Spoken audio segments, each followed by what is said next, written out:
الحمدللہ وکفا والصلاة والسلام علی سید الانبیاء اما بعد اعوذ باللہ السمیع العلیم من الشیطان الرجیم بسم اللہ الرحمن الرحیم تبارک الذی بیدہ الملک وہو علی کل شیء قدیر۔ تبارک الذی بڑی ہی بابرکت ہے وہ ذات، بیدہ الملک جس کے قبضہ اختیار میں ہر قسم کی بادشاہی ہے، وہو علی کل شیء قدیر اور وہ ہر چیز پر قادر ہے۔ تو ہر قسم کی حمد و ثنا اللہ تعالیٰ کی ذات کے لیے جو سارے جہانوں کا خالق و مالک ہے، اور درود و سلام رسول اللہ صلی اللہ علیہ وآلہ وسلم کی ذات پہ جو ساری کائنات کے سردار اور سارے نبیوں کے امام ہیں۔ تو اس آیت میں اللہ تعالیٰ نے اپنے بارے میں اپنی توحید کا درس کیا ہے، اپنا تعارف کرایا ہے، اپنے بارے میں انسانوں کو بتایا ہے کہ تبارک الذی، تبارک بارک سے نکلا ہے اور بارک کا مطلب ہے برکت والا، اور تبارک میں مبالغہ کا صیغہ پایا جاتا ہے، یعنی کہ بہت زیادہ برکت والا، ایسی برکت والا کہ جس کے کنٹرول میں تمام خوبیاں ہیں، تمام بلائیاں ہیں، تمام خیر کی قوتیں اسی کے پاس ہے، یعنی کہ وہ عزت والا، عظمت والا، خیر والا، برکت والا، رفت والا، شان والا۔ اللہ تعالیٰ کی جو ذات ہے وہ انتہائی بابرکت ہے، اس کی کوئی مثل اور مثال نہیں ہے۔ بیدہ الملک، اسی کے پاس ہر قسم کی حکمرانی ہے۔ ہر قسم کی حکمرانی سے مراد یہ ہے کہ آسمانوں پہ بھی اس کی حکومت، زمین پہ بھی اس کی حکومت، اور جو آسمانوں اور زمین کے درمیان ہے اس پہ بھی اسی کی حکومت۔ آسمان اللہ تعالیٰ نے 7 آسمان اوپر نیچے بنائے، اور ہر آسمان 500 سال کی مسافت کے برابر اس کا موٹاپا بنایا گیا۔ پھر پہلے آسمان سے دوسرے آسمان کی جو مسافت ہے، فاصلہ ہے، اس کو 500 سال کے برابر بنایا گیا۔ اسی طرح اللہ تعالیٰ نے اوپر نیچے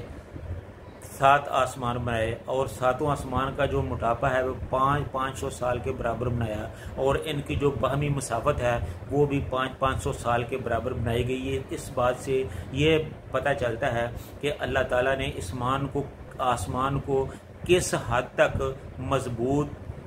بنایا ہے، اس میں کوئی کمی اور کجی نہیں چھوڑی ہے۔ اور پھر آسمانوں کے اندر جتنی بھی چیزیں ہیں، جو بھی مخلوقیں، فرشتے ہیں، جنت ہے، دوزخ ہے، نہریں ہیں، پانی ہے، یہ جو کچھ بھی ہے یہ سب اللہ تعالیٰ نے بنائی، یہ سب کچھ اسی کے کنٹرول میں ہے، اور یہ سب کچھ اللہ تعالیٰ نے انسان کے لیے ہی بنایا ہے۔ تو سورج آسمان پر اللہ تعالیٰ نے بنایا، سورج کو بنایا، چاند کو بنایا، ستاروں کو بنایا۔ مقصد کیا ہے؟ ستاروں سے اللہ تعالیٰ نے ستاروں کا مقصد یہ ہے کہ اس نے ایک تو آسمان کو مزین کیا، خوبصورت کیا، اس کے بعد شیطانوں کو روکنے کے لیے اس کا سامان بنایا، پھر انسانوں کے راستوں کے تعین کے لیے ستاروں کو بنایا گیا، اس کے بعد اللہ تعالیٰ نے چاند کو بنایا، اس سے دن اور رات کا جو فرق تھا وہ پیدا کیا، اس کے بعد جو اوقات کار ہیں وہ چاند کے ذریعے اللہ تعالیٰ نے بنائے، اس کے بعد اللہ تعالیٰ نے سورج کو پیدا فرمایا، سورج کو بنایا، اور سورج کی وجہ سے سورج میں اللہ تعالیٰ نے دھوپ رکھی ہے، تمازت ہے، حرارت ہے، اس کی وجہ سے جو دھوپ ہے، اس کی وجہ سے جو برف کے گلیشیئر ہیں وہ پگھلتے ہیں، وہ دریاؤں میں پانی بن کے آتا ہے، وہ اس کو انسان پیتے ہیں، اس سے کھیتی باڑی ہوتی ہے، اس سے اناج پیدا ہوتا ہے، انسان اس کو کھاتے ہیں، پھر اس کی دھوپ کی وجہ سے جو فصلیں ہیں وہ پکتی ہیں، تیار ہوتی ہیں، اور اسی دھوپ کی وجہ سے انسان سردی سے بچتا ہے۔ یعنی یہ ساری چیزیں انسان کے فائدے کے لیے اللہ تعالیٰ نے بنائی ہے، اور انسان کو اللہ تعالیٰ نے صرف اس چیز کا پابند بنایا۔ اللہ تعالیٰ نے کہا کہ اے انسان، میں نے ہر چیز تیری ضرورت کے مطابق بنائی ہے، اور تجھے صرف اس لیے بنایا ہے کہ تو میری عبادت کر۔ تو یعنی انسان کو اللہ تعالیٰ نے اپنی عبادت کے لیے بنایا ہے، تو انسان کو چاہیے کہ وہ اللہ تعالیٰ کا فرما بردار بن کے رہے، اللہ تعالیٰ کی فرما برداری میں رہے، اللہ تعالیٰ کے حکموں کی بجاوری کرے، جس چیز کا اللہ تعالیٰ نے انسان کو پابند کیا ہے اس پر عمل کرے، جس چیز سے اللہ تعالیٰ نے انسان کو روکا ہے اس سے رک جائے۔ اس کے بعد آسمان اور زمین کے درمیان ایک اللہ تعالیٰ نے خلائی کرے بنائے ہیں، اس میں خلا ہے، اس میں فضا ہے، اس میں ہوا ہے، اس میں کرہ زمہریر ہے، یعنی کہ جو برف کے کرے ہیں، ٹھنڈک کے کرے ہیں، پھر کرہ آتشی ہیں جو آگ کے کرے ہیں، یہ سارے اللہ تعالیٰ نے اس میں بنائے ہیں۔ آسمان اور زمین کے یہ ساری چیزیں اس کے درمیان ہے، یہ بھی انسان کے فائدے کے لیے اللہ تعالیٰ نے بنائی ہے۔ مختصراً پھر اللہ تعالیٰ نے زمین کو بنایا، زمین اللہ تعالیٰ نے پانی پہ بنائی، اور پانی پر جب زمین کو پیدا فرمایا گیا تو زمین پانی پر اس طرح ہچکولے کھا رہی تھی جس طرح کشتی ہلتی ہے، تو اس حالت میں انسان زمین پر نہ تو کوئی کام کر سکتا تھا، نہ کوئی اپنی رہائش بنا سکتا تھا، نہ اپنی کوئی صنعت و حرفت کے بارے میں سوچ سکتا تھا۔ تو اللہ تعالیٰ نے انسان پر یہ احسان فرمایا کہ پہاڑوں پر، زمین پر پہاڑوں کو گاڑ دیا، پہاڑوں کو قائم کر دیا، پہاڑوں کو رکھ دیا، جس کی وجہ سے اللہ تعالیٰ نے زمین کو قرار بخشا، زمین کو ساکن کیا، زمین کو اپنی جگہ پہ تھما دیا، زمین ہلنا بند ہو گئی۔ تو اس کے بعد اللہ تعالیٰ نے انسان کو عقل اور شعور دی، جس سے انسان نے زمین پر کھیتی باڑی کا کام شروع کیا، کھیتی باڑی کے بعد پھر اس کے بعد صنعت و حرفت کا کام شروع کیا، پھر اپنے رہنے کے لیے رہائشیں بنائی، کوٹھیاں بنائیں، بنگلے بنائے، پلادے جو تھے وہ تعمیر کیے، بڑے بڑے ہسپتال بنائے، بڑے بڑے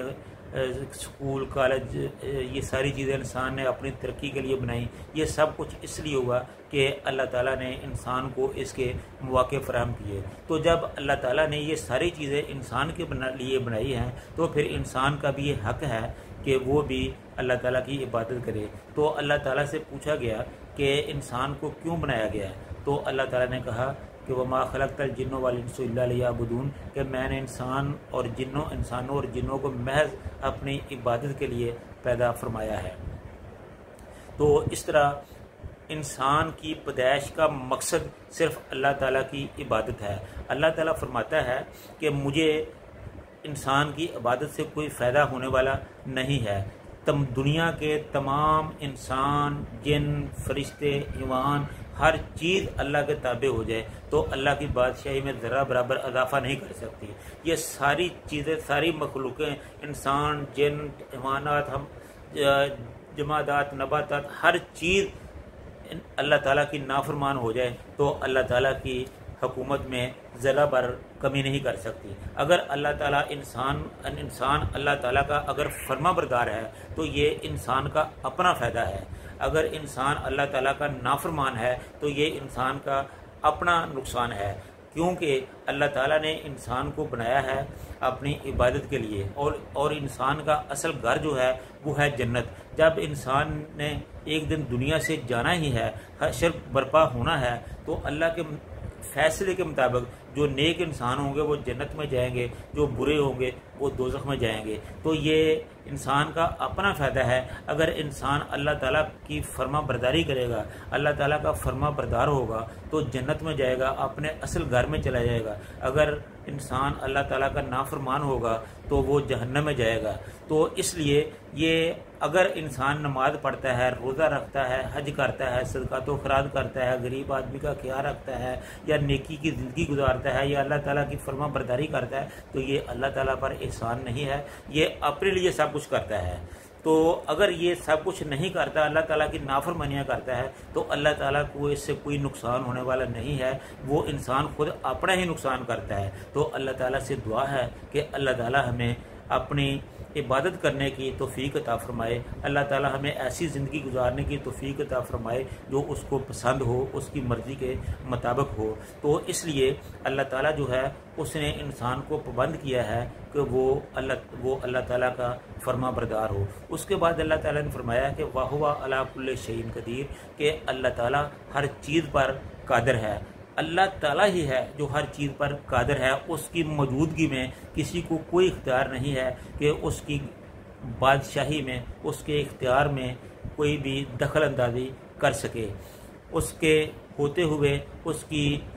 حکومت میں کوئی تصرف کر سکے۔ بعض لوگ کہتے ہیں کہ اللہ تعالیٰ نے اپنے پیاروں کو، اپنے نبیوں کو، اپنے ولیوں کو کچھ اختیار دیے ہیں کہ وہ دنیا میں تصرف کرتے ہیں۔ یہ بالکل غلط چیز ہے، ایسی کوئی بات نہیں ہے۔ اللہ تعالیٰ نے ایسی کوئی دلیل،